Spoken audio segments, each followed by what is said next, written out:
నగరం హైదరాబాద్ అయితే ఆ హైదరాబాద్లోనే సుమారు 500 ఏళ్ల నాటి సరస్సు హుస్సేన్ సాగర్.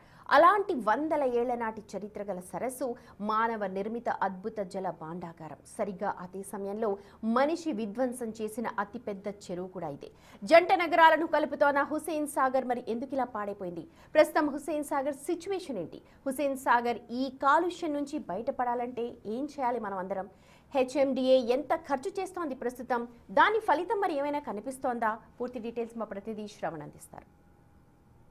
హుస్సేన్ సాగర్ చారిత్రాత్మకమైన నగరానికి ఇది ఒక సెంటర్ పాయింట్గా చెప్తారు. ఈ హుస్సేన్ సాగర్ చూడడానికి హైదరాబాద్ నుంచే కాకుండా దేశ విదేశాల నుంచి కూడా పర్యాటకులు వచ్చి సందర్శిస్తుంటారు. అట్లాంటి హుస్సేన్ సాగర్ ఇప్పుడు కంపు కొడుతున్నటువంటి పరిస్థితి ఇక్కడ కనిపిస్తుంది. పెద్ద మొత్తంలో దుర్వాసన వస్తుంది. మనం ఒకసారి హుస్సేన్ సాగర్కి సంబంధించినటువంటి చరిత్ర ఒకసారి గమనిస్తే, గతంలో నిజాం సమయంలో ఈ హుస్సేన్ సాగర్ అందుబాటులోకి వచ్చింది. 1562లో ఇబ్రహీం కులీ కుతుబ్ షా కాలంలో హుస్సేన్ సాగర్ నిర్మించారు. దాని తర్వాత 1930లో తాగునీరు సాగునీరు కోసం ఈ హుస్సేన్ సాగర్ నుంచే నీళ్లు డ్రా చేసేటువంటి పరిస్థితి ఉండే. కానీ రోజు రోజుకి హుస్సేన్ సాగర్ అనేది చాలామందికి ఉపయోగపడుతుందని గతంలో భావించారు. కానీ కాలాలు మారుతున్నాయి, ప్రభుత్వాలు వస్తున్నాయి పోతున్నాయి, కానీ హుస్సేన్ సాగర్ మాత్రం పరిస్థితి చాలా దయనీయంగా తయారవుతుందని చెప్పుకోవచ్చు. హుస్సేన్ సాగర్ మొత్తము క్యాచ్మెంట్ ఏరియా వచ్చేసి 240 చదరపు కిలోమీటర్లు. హుస్సేన్ సాగర్ చెరువు మొత్తం వాటర్ స్ప్రెడ్ ఏరియా దాదాపుగా 5.7 చదరపు కిలోమీటర్లు. ఫుల్ ట్యాంక్ లెవెల్ వచ్చేసి ఫుల్ ట్యాంక్ లెవెల్లో వాటర్ ఉన్నప్పుడు 4.81 చదరపు కిలోమీటర్ల వైశాల్యంలో ఈ సరస్సు మొత్తం విస్తరించి ఉంది. ప్రధానంగా హుస్సేన్ సాగర్ లోతు మనం ఒకసారి గమనిస్తే దాదాపుగా 32 అడుగులు, అంటే సరాసరి లోతు 15 అడుగులకు పైనే ఉంటుంది అనేది ఈ కార్నర్ పార్ట్స్లో మనం గమనించవచ్చు. చాలా తక్కువ లోతు, ఎందుకంటే మొత్తం అందులో సిల్ట్ స్లెడ్జ్ మొత్తం కూడా వచ్చి చేరుతుంది. ముఖ్యంగా కూకట్పల్లి పరిసర ప్రాంతాలు, జీడిమెట్ల లాంటి ప్రాంతాల నుంచి మొత్తము ఇండస్ట్రియల్కి సంబంధించినటువంటి వాటర్తో పాటు ప్రధానంగా నాలాలకు సంబంధించినటువంటి వాటర్ ఇందులోకి వచ్చి చేరుతుంది. దీంతో హుస్సేన్ సాగర్ ఎంత దయనీయంగా తయారైందో మనం ఈ దృశ్యాలు గమనించవచ్చు. మొత్తం గ్రీన్ కలర్లో మనకి వాటర్ కనిపిస్తుంది. అందులో చాలా వరకు కెమికల్స్ ఉన్నాయి. వాస్తవానికి ఇట్లాంటి కెమికల్ ఉన్నటువంటి వాటర్ పరిసర ప్రాంతాల్లో ఉన్న జబ్బులు తప్పవు అనేది గతంలో రీసెర్చ్ చేసినటువంటి వాళ్ళు చెప్పేటువంటి ప్రయత్నం చేశారు. క్యాచ్మెంట్ ఏరియా నుంచి ప్రధానంగా 4 కాలువల నుంచి ఇందులో వచ్చి మురికి చేరుతుంది. మొత్తం బంజారా నాలా, పికెట్ నాలా, బల్కాపూర్ నాలా, కుకట్పల్లి నాలా, ఇవి 4 ప్రధాన నాలాలు. ఇందులో నుంచి వాటర్ మొత్తం వచ్చి హుస్సేన్ సాగర్లోకి వచ్చి చేరుతుంది. ఇక్కడ నుంచి నేరుగా మళ్ళీ మూసీలోకి వెళ్ళి వాటర్ కలుస్తుంది. కుకట్పల్లి నాలా నుంచి మొత్తము ఇండస్ట్రియల్కి సంబంధించినటువంటి వ్యర్థ మొత్తం కూడా ఇందులోకి వచ్చి చేరుతుంది. అట్లాగే కెమికల్కి సంబంధించినటువంటి వాటర్ మొత్తం కూడా ఇందులోకి చేరి మొత్తము విషమయంగా ఈ వాటర్ కనిపిస్తున్నటువంటి పరిస్థితి ఉన్నది. ఎటువైపు చూసినా మనకి ఎక్కడ కూడా నార్మల్ వాటర్ లాగా కనిపించేది. ఇది మొత్తం కూడా అవుట్ రైట్గా కెమికల్తో కూడినటువంటి వాటర్ మనకి కనిపిస్తూ ఉంది. మొత్తం ఈ 50 MLDలకు సంబంధించినటువంటి మురుగునీరు ట్రీట్ చేసేందుకు ప్రతి నెల మెయింటెనెన్స్ కోసం 25 లక్షల రూపాయలు ఖర్చు పెడుతున్నామని గతంలో అధికారులు చెప్పారు. సాగర్లోకి చెత్త రాకుండా ఎప్పటికప్పుడు శుద్ధి చేసేందుకు దాదాపుగా 2.5 కోట్ల రూపాయలు ఖర్చు పెడుతున్నాం. వాటి కోసం ప్రత్యేకమైనటువంటి మెషిన్లు కూడా తీసుకొచ్చామని అధికారులు చెప్పేటువంటి ప్రయత్నం చేశారు. రీసెంట్గా మంత్రి పొన్నం ప్రభాకర్ కూడా దాదాపుగా 2.5 కోట్ల వెచ్చించి ఒక మెషిన్ని తీసుకువచ్చారు. ఇందులో నుంచి చెత్త స్లడ్జ్తో పాటు పూర్తి స్థాయిలో వేస్టేజ్ని తొలగించేందుకు ప్రత్యేకమైనటువంటి మెషిన్ని తీసుకువచ్చారు. సాగర్ శుద్ధి పైన ఫోకస్ పెడుతున్నాము హెచ్ఎండిఏ రాష్ట్ర ప్రభుత్వం అని పొన్నం ప్రభాకర్ కూడా చెప్పేటువంటి ప్రయత్నం చేశారు. కానీ ప్రస్తుతం మనం చూడొచ్చు హుస్సేన్ సాగర్ ఎంత క్లీన్ అయిందో అని. గత ప్రభుత్వం మనం ఒకసారి గమనిస్తే కొబ్బరి నీళ్ళలాగా చేస్తామనేటువంటి కామెంట్స్ చేశారు. ఆ సమయంలో హుస్సేన్ సాగర్లో పైన కోట్లాది రూపాయలు వేచించారు, దీనిపైన సర్వేలు చేయించారు, అనేక స్టడీస్ జరిగాయి. ఇతర దేశాల నుంచి కొన్ని బృందాలు వచ్చి హుస్సేన్ సాగర్ పైన స్టడీ చేశాయి, రిపోర్ట్లు కూడా అందించాయి. వాటి కోసం కోట్ల రూపాయలు ఖర్చు పెట్టారు. కానీ హుస్సేన్ సాగర్కి సంబంధించిన పరిస్థితి ఏమైనా మార్పు చెందిందా అంటే ఏమీ లేదు. గణేష్ నిమజ్జనం సమయంలో కొంత చెత్త క్లియర్ చేస్తాము అని దానికి కూడా లక్షల రూపాయలు హెచ్ఎండిఏ ఖర్చు పెడుతుంది. గణేష్ నిమజ్జనం పూర్తయిన తర్వాత అందులో వచ్చినటువంటి వ్యర్థాలు తొలగించేందుకు మరికొన్ని లక్షలు మరికొన్ని కోట్ల రూపాయలు హెచ్ఎండిఏ ఖర్చు పెడుతుంది. దాని తర్వాత హుస్సేన్ సాగర్ వైపు కన్నెత్తి చూసిన వాళ్ళు లేరు అని మనం చెప్పుకోవచ్చు. సో ప్రతి నెల దాదాపుగా 5 నుంచి 6 లక్షల రూపాయలు హుస్సేన్ సాగర్ మెయింటెనెన్స్ కోసం ఖర్చు పెడతారు. హుస్సేన్ సాగర్లో పడుతున్నటువంటి చెత్తను తొలగించేందుకు నిరంతరం 90 నుంచి 100 మంది సిబ్బంది పనిచేస్తారు అని కూడా హెచ్ఎండిఏ గతంలో అనేక సార్లు చెప్పేటువంటి ప్రయత్నం చేసింది. బయోరెడిమేషన్ ద్వారా పూర్తి స్థాయిలో సాగర్ నీటిలో ఆక్సిజన్ లెవెల్స్ పెంచేందుకు కూడా మరో 30 లక్షల రూపాయలు ఖర్చు పెడుతున్నామని గతంలో హెచ్ఎండిఏ ప్రకటించింది. అయినప్పటికీ కూడా హుస్సేన్ సాగర్ పరిస్థితి ఏమైనా మారిందా అంటే మనం ఈ దృశ్యాలే మనకి క్లియర్గా చెప్తాయి. మనం చెప్పేదానికంటే అంత దౌర్భాగ్యంగా అంత ఇబ్బందికరంగా హుస్సేన్ సాగర్ మారిందని చెప్పుకోవచ్చు. ముఖ్యంగా ఎండాకాలంలో ఇక్కడ నుంచి ఫుల్ విపరీతమైనటువంటి దుర్వాసన వస్తుంది. పర్యాటకులు రావడం కూడా దాదాపుగా బంద్ అయిపోయిందని చెప్పుకోవచ్చు. సాయంత్రం పూట చల్లగా ఉంటుంది, కొంత అట్మాస్ఫియర్ బాగుంటుందని గతంలో వచ్చేవాళ్ళు. కానీ ఎండాకాలంలో ఈ వాసన కొంచెం ఎక్కువ కావడంతో ఇక్కడికి వచ్చి ఉండేవాళ్ళు, వచ్చి చూసేవాళ్ళు కూడా తక్కువైపోయారు. మనం పర్సనల్ చూడొచ్చు, ఎవరు కూడా మనకు ఒక్క వ్యక్తి కూడా మనకి ఇక్కడ కనిపించే పరిస్థితి లేదు. అటువైపున ఇటువైపున చూస్తే ఖాళీగా మనకు కనిపిస్తుంది. హుస్సేన్ సాగర్ దగ్గర వచ్చి నిలబడ్డావు, ఎట్లా ఉంది ఇక్కడ? మేము కుక్కడపల్లి నిల్చున్నాం బ్రదర్. ఒక 5 నిమిషాలు ఇలా చూడడానికి వచ్చాము. ఇక్కడికి నిల్చున్నాం కానీ స్మెల్ అనేది కొద్దిగా గలీజ్గా వస్తుంది, చాలా మురికి వాసన వస్తుంది. అలాగే వాటర్ కూడా అంత నీట్గా ఏం లేదు, మొత్తం వ్యర్థ పదార్థాలు, చెత్త, డస్ట్ ఇవే ఉన్నాయి. ఇప్పుడు మన లోకల్లో ఎంత ఇబ్బంది పడుతున్నామంటే రేపు వేరే రాష్ట్రాల నుంచి ఎక్కడెక్కడి నుంచి వచ్చి ఇక్కడ ఈ వాటర్ దగ్గర చూడడానికి వస్తున్నారు. అన్నీ వాళ్ళు ఎట్లా ఫీల్ అవుతారు, మన హైదరాబాద్ ఇజ్జత్ పోతూ ఉంటుంది. ఇప్పుడు మేము ఒక 5 నిమిషాలు నిల్చోవడానికి ఏదోలా అనిపించి వెళ్ళిపోదాం చూస్తున్నాం. ఇప్పుడు అంత పట్టించుకోవట్లేదు గవర్నమెంట్, కొద్దిగా పట్టించుకోవాలి. ఈ డస్ట్ మొత్తం ఇదంతా ఇందులో వాటర్లో కలుస్తున్నాయి. కొద్దిగా అంతా క్లీన్ చేస్తే కొద్దిగా నీట్గా అయితే బాగుంటుందని, ఏదైనా ఈ స్మెల్ పోవడానికి ఏమైనా వాడితే బాగుంటుందేమని నా ఉద్దేశం. ఇట్లా ఏం కలుస్తుంది అనుకున్నారు? ఇంత దౌర్భాగ్యమైన స్మెల్ హుస్సేన్ సాగర్ నుంచి వస్తుంది కదా.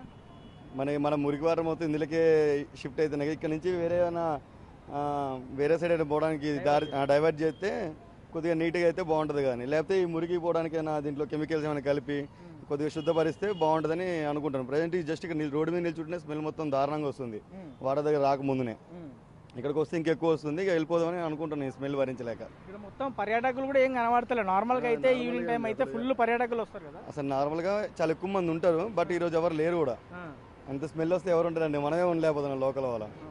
సో ఇట్లా ఇంత దౌర్భాగ్యంగా హుస్సేన్ సాగర్ తయారైందని చెప్పుకోవచ్చు. సామాన్యులకి సంబంధించిన అంశంకి వస్తే ఇక మనం హుస్సేన్ సాగర్లో చూడవచ్చు. రోడ్డు మీద వస్తూ వెళ్తూ అగో మనకి కవర్లు కనిపిస్తున్నాయి హుస్సేన్ సాగర్లో. ఆ కవర్లు ఇందులో ఇదేదో కచరా కుండీ లాగా కవర్లు ఇందులో వేసి వెళ్ళిపోతుంటారు. జనాలకు అవేర్నెస్ లేకుండా పోయింది. అధికారులు పూర్తి స్థాయిలో దీని మీద ఫోకస్ పెట్టడం మర్చిపోయారు. దాని తర్వాత ప్రభుత్వాలు కూడా మారుతున్నాయి, కానీ హుస్సేన్ సాగర్ పరిస్థితిలో ఏమాత్రం మార్పు లేదని స్పష్టంగా మనకి ఈ దృశ్యాలు చూస్తే అర్థమవుతుంది. హుస్సేన్ సాగర్ చుట్టూ తిరిగి చూసినా మనకి ఎక్కడా కూడా నీటి మెయింటెనెన్స్ కనిపించదు. కేవలం చెత్త చెదారము, దుర్వాసనతో కూడినటువంటి పరిస్థితులు మాత్రమే మనకి హుస్సేన్ సాగర్ పరిసర ప్రాంతాల్లో కనిపిస్తున్నాయి. మొత్తం ఇందులో ఆక్సిజన్కి సంబంధించినటువంటి పర్సంటేజ్ మొత్తం కూడా తగ్గిపోతుందంటే ఎంత ఇబ్బందికరంగా మారుతుందో అర్థం చేసుకోవచ్చు. పూర్తి స్థాయిలో బేసిక్గా హుస్సేన్ సాగర్లో బయోకెమికల్ ఆక్సిజన్ అంటే బిఓడి లీటర్లో నీటిలో మొత్తం 3 mgd కన్నా తక్కువ ఉంటే జీవులు కూడా మనుగడ అప్పుడు సాధ్యమవుతుంది. కానీ ప్రస్తుతం ఇందులో 5 నుంచి 18 mgలకు సంబంధించినటువంటి పూర్తి స్థాయిలో కెమికల్స్ ఉన్నాయి అనేది ఇందులో ఉన్నటువంటి పరిస్థితి చూసినా లేదా అధికారులు చెప్తున్నటువంటి మాట వింటే స్పష్టంగా అర్థమవుతుందని చెప్పుకోవచ్చు. సో ఈ పరిసర ప్రాంతాల్లో మనిషి ఎక్కువసేపు ఉన్న ఇబ్బందికర సిచ్యువేషన్సే ఉత్పన్నమవుతాయి అనేది ప్రధానంగా హెచ్ఎండిఏకి సంబంధించినటువంటి వాళ్ళు ఆఫ్ ద రికార్డులో చెప్తున్నారు. ఆన్ ద రికార్డులో ఎట్లయినా వాళ్ళు చెప్పలేదు, ఎందుకంటే హుస్సేన్ సాగర్ మెయింటైన్ చేసేటువంటి సంస్థ హెచ్ఎండిఏనే కాబట్టి. సో హుస్సేన్ సాగర్ మనం ఇటువైపు చూడొచ్చు, మొత్తం కూడా గ్రీన్ కలర్లో వాటర్ మనకి కనిపిస్తుంది. ఆ మనుషులు ఇందులో చాలామంది కూడా జస్ట్ ఇందులో పడితే చాలు, స్విమ్మింగ్ రాకపోయినా ఆటోమేటిక్ చనిపోతారు అనేది గతంలో అనేక పరిస్థితులు, అనేక మంది ఇందులో దూకి ప్రాణాలు కోల్పోయిన పరిస్థితులు మనం చూసాం.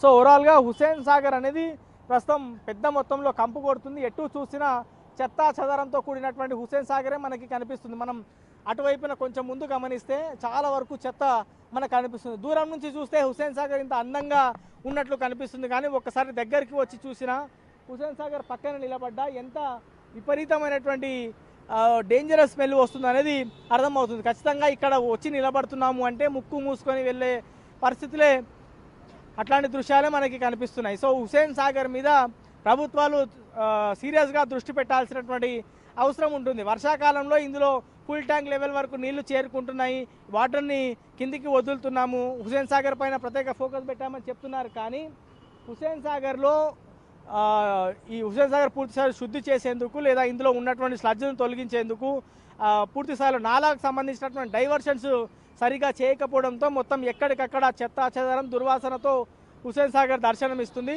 సో హైదరాబాద్ సికింద్రాబాద్కి కనెక్టివిటీగా ఉన్నటువంటి ఈ హుస్సేన్ సాగర్ పూర్తి స్థాయిలో అంటే కనీసం ఇక్కడ మనిషి నిలబడే పరిస్థితులు లేకుండా చేసుకోవద్దు అనేది ప్రధానంగా వినిపిస్తున్నటువంటి అంశం. ఎక్కడ చూసినా చాలా ఇబ్బందికర వాసన, చాలా డేంజరస్ స్మెల్ ఇక్కడికి వస్తుంది. హుస్సేన్ సాగర్ దగ్గర మొత్తము ఫుల్ జనం కనబడుతుండే, ఇప్పుడు చాలా జనం తక్కువైపోయినారు. ఎట్లుంది పరిస్థితి ఇప్పుడు హుస్సేన్ సాగర్ దగ్గర నిలబడితే? మామూలుగా అయితే హుస్సేన్ సాగర్లో వ్యర్థాలు ఎక్కువైపోయినాయండి, స్మెల్ బాగా వస్తుంది కాబట్టి ఇక్కడ ఆగే పరిస్థితి అయితే లేదు మామూలుగా అయితే. మొత్తం గ్రీన్ కలర్లో వాటర్ కనిపిస్తుంది. గణేష్ నిమజ్జనం ఇళ్ళనే చేస్తారు, అమ్మవారి విగ్రహాలు ఇంద్ర నిమజ్జనం చేస్తారు. హుస్సేన్ సాగర్ని క్లీన్ కూడా చేస్తామని గతంలో చాలా మంది నాయకులు ప్రభుత్వాలు చెప్పినాయి. ఏమన్నా ఫోకస్ పెట్టినట్టు కనబడుతుందా? జస్ట్ అది మీడియా ముందే అలా చెప్తారా అండి, హుస్సేన్ సాగర్ క్లీన్ చేస్తామంటారు కానీ అవ్వదు అది. అలా ఎందుకు ఏమొచ్చి కలుస్తుంది, ఎందుకు ఈ విధంగా కలర్ వాటర్ అవుతుంది అనుకుంటున్నాను? అంటే దీని నుంచి బయటకు వెళ్ళే పరిస్థితి లేదు, ఎక్కడ వాటర్ అక్కడే స్టాక్ అయిపోతాయి, ఎక్కడ చెత్త అక్కడ ఉండిపోతుంది. చెత్త తీస్తారులే కానీ మళ్ళీ వస్తూనే ఉంటుంది. మేము మామూలుగా అయితే గవర్నమెంట్ తీస్తుంది అంటే తీయలేదు కూడా అలా అనమాట. ఇప్పుడు ఇందులో మోరీ వాటర్, డ్రైనేజ్ వాటర్ కూడా కలుస్తాయండి టోటల్గా. ఇప్పుడు ఆ వాటర్ చూస్తే నాకు అట్లనే కనబడుతుంది. ఇది నాలాక్ డ్రైనేజ్ ఇంకా గ్రీన్ రావచ్చు వాటర్ కూడా, వాటర్ వైట్ కలర్ లో ఉండే వాటర్ కూడా ఇప్పుడు ఇంకా ఆకుపచ్చ కలర్ కూడా రావచ్చు అలా అనమాట. ఓకే, ఓవరాల్గా హుస్సేన్ సాగర్కి సంబంధించినటువంటి అంశంలో గతంలో సాగునీళ్ళ కోసం, తాగునీళ్ళ కోసము ఉపయోగించినటువంటి హుస్సేన్ సాగర్ పూర్తి స్థాయిలో కనుమరుగవుతున్నటువంటి పరిస్థితి మనం గమనిస్తున్నాం. ఇటు ట్యాంక్ బండ్ వైపు గమనించినా, లేకపోతే అటు ఎన్టీఆర్ మార్గ్ వైపు నుంచి చూసినా, లేదా నెక్లెస్ రోడ్ వైపు చూసినా, ఎటు వైపు నుంచి చూసినా హుస్సేన్ సాగర్లో చెత్త చెదారం, స్లడ్జ్, పైనుంచి నాలా వాటర్ మాత్రమే మనకు కనిపిస్తుంది. కలర్డ్ వాటర్ అంటే కెమికల్కి సంబంధించినటువంటి వివిధ కలర్ల వాటర్ మనకి హుస్సేన్ సాగర్లో కనిపిస్తున్నాయి. గ్రీన్ కలర్ వాటర్ ప్రస్తుతం మనం చూస్తే కనిపిస్తున్నాయి.